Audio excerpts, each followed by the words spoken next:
ASHA workers అంటే అంతా ఉంది ప్రభుత్వం తెలంగాణలో. కానీ ఆయన కేసీఆర్ ఉన్నప్పుడు బాగానే పెంచాడు. ఫస్ట్ 3000 ఉండే, సడన్ ఒకటేసారి 7000 పెంచాడు. బాగానే చేశాడు కేసీఆర్.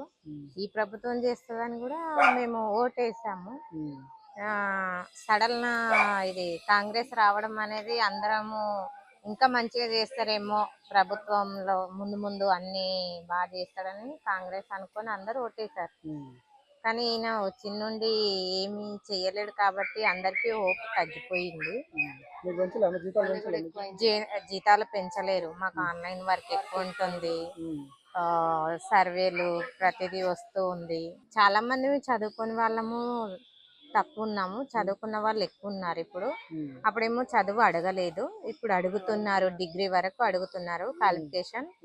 కానీ మెయిన్ ఇంపార్టెంట్ ఏంటంటే అప్పుడు ఆయన ఎవరు రాజశేఖర్ రెడ్డి గారు ఉన్నప్పుడు ఆయన సడన్ పెట్టేశాడు, ఇలా చేస్తేనే పిల్లలు చిన్న చిన్న పిల్లలు బాలంతలు అనేది చనిపోకుండా ఉంటాయి, శిశు మరణాలు అన్ని తగ్గుతాయి అన్నట్టుగా పెట్టారు.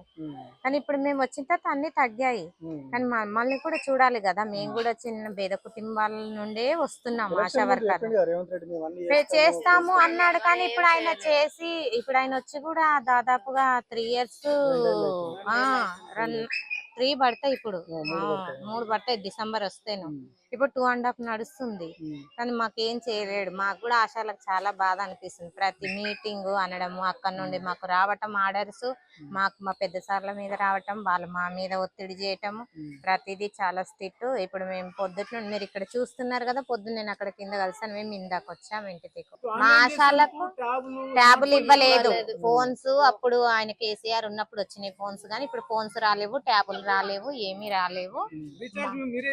మేమే చేసుకుంటాము. మళ్ళీ అటు కాకుండా ఆన్లైన్ వర్క్ వల్ల కొంచెం మాకు ప్రతిదీ మంచిగా చెయ్యాలి. మాకు ఆశా వర్కర్లకు జీతం కూడా ఈఎస్ఐ పిఎఫ్ చెయ్యమని మేము కోరుకున్నాము.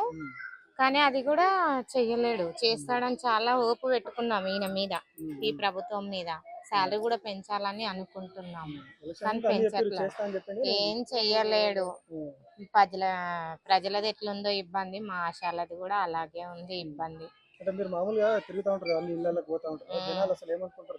అదే అంటున్నా కదా, ప్రభుత్వము ఎంతో మనము హోపు పెట్టుకున్నాము, ఆ ప్రభుత్వం ఇంత చేసింది, ఈయన ఇంకెక్కువ చేస్తాడు అని హోపు పెట్టుకున్నాము. ఆ హోప్ అంతా మొత్తం నీరసం అయిపోయింది, మొత్తం పోయింది. ఇప్పుడు తన పెద్ద ఆవిడ మాట్లాడినట్టుగా ఇప్పుడు నేను కూడా అంతే, 500 గ్యాస్ కన్నాడు, అది ఇప్పుడు అసలు ఎవరికి కట్ కావట్లేదు, అమౌంట్ రావట్లేదు.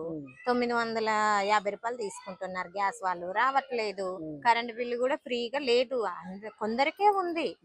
మేము ఆశా వర్కర్ అవును, ఇప్పుడు అందరు పేదోళ్లే కదా, ఉన్న వాళ్ళు ఎవరున్నారో వాళ్ళకి తెలుసు కదా. అయ్యో ఈ బిల్డింగ్ కట్టుకున్న ఆయన మొత్తం ఉన్నవాడు కాదు కదా, పేదవాడు కూడా కొంచెం భూమి అమ్ముకొని కట్టుకుంటాడు. భూముల రేట్లు అన్ని రేట్లు తగ్గించాడు ఈయన వచ్చి. అంత ఓపుతో వచ్చిన మనిషి అసలు ఏం చెయ్యలేకపోయిండు అంటే అసలు చాలా ఇబ్బంది అనిపిస్తుంది.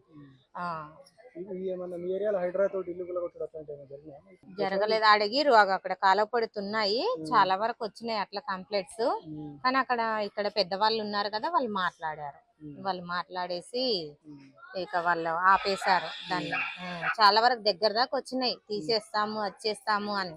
ఇక లీడర్స్ ఉన్నారు కదా, లీడర్స్ కూడా వచ్చిర్రు, మాట్లాడుకున్నారు. అక్కడ సైడ్ చెరువు అవతల అటు సైడ్ ఇటు సైడ్ అంతటా అడిగారు, మాట్లాడారు, దగ్గర దాకా వచ్చింది.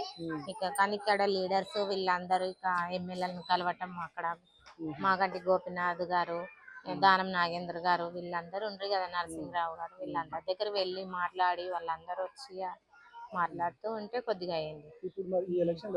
ఇప్పుడు ఇప్పుడు ఇక చాలా మంది ఈయనకు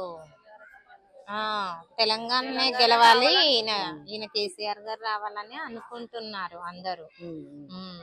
ఇండ్లకు కూడా లోన్ ఇస్తామన్నాడు, ఇండ్లకు కూడా ఇది ఇళ్ళ పథకం, ఇంద్రం ఇల్లు పథకం కూడా పెట్టారు, అవి కూడా రాలేదు.